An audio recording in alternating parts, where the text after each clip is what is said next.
Millennials are the largest generation in the workforce, and by 2030, they will represent nearly 75% of the workforce.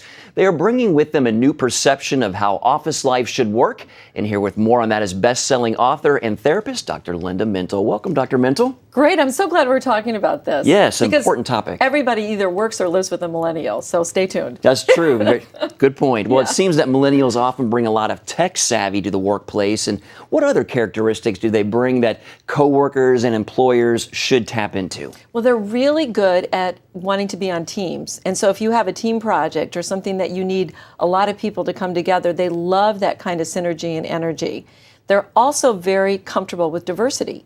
So they've been raised in a generation where they've been very attuned to the differences in cultures and ethnicities and race. And so they're very much more open to this, willing to work with people, to think differently and listen to people who think differently. So that's, I think, a real plus.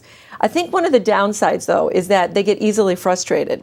And I was thinking about this, and I was thinking, part of it is because a lot of them were given a trophy for participation when they were growing up, or they're used to getting what they want because they've lived in a rather affluent time. I mean, I'm not saying that everybody came from wealthy homes, but pretty much there was a lot of stuff that was given to them. So when they don't get things right away, and that's part of that electronic thing that you talked about, they're so used to immediacy. I've got to have it now. I want it now. If I don't, I'm bored. Give me the next dopamine hit. It's kind of the way they think. But you can channel that and use that in a good way, but just recognize sometimes that you might have to slow them down because of that easily frustrated kind of personality that they bring with it. Well, what are some other areas of potential conflict? You mentioned that if they don't get things right away, they can get frustrated. What are some other areas that we need to know about? Yeah, they don't like to be bored. So one of the things that I do a lot of coaching with millennials on is, look, it does take time and patience in a career. They want to start with a big salary. They want to have the important job. They want to be just right in there. And they don't always recognize that their inexperience and their lack of patience is something that they really need to work on. And they do change jobs a lot. So that's another thing. There's not this loyalty to companies and to businesses like there used to be years ago.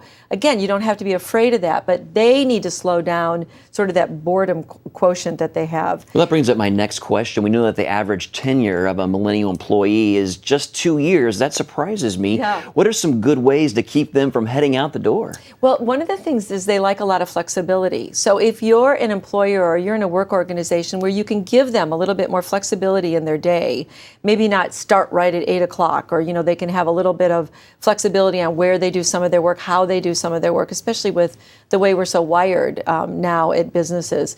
You do that, that makes them feel really good. They also like a lot of fun at a work environment. So they love places that have a little bit more balance, that isn't always just this really intense work and fear-driven and we've got to be productive. If there's a little fun in there, which is why you saw so many millennials flock to places like Google and some of the fun places to work.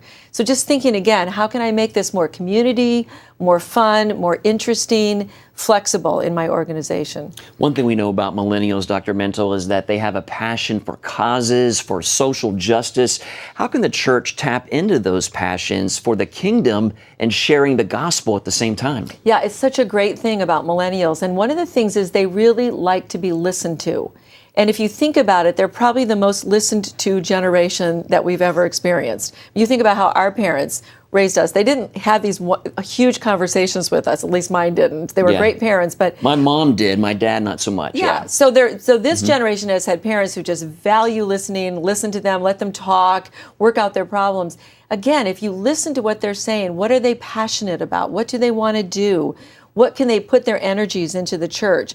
Now, I think the church has to work with them on doing more than making it a social media board where they just like causes or they maybe give a little bit money. I think what the church could be really helpful with is figuring out how to direct these millennials into some real life projects and activities where they can put their faith, their action to works and do what James talks about, which is not just love this stuff, but actually do. And that's where we could coach them on how to do. And encourage them to share the gospel of Yes. Jesus Christ in the process of doing those good works.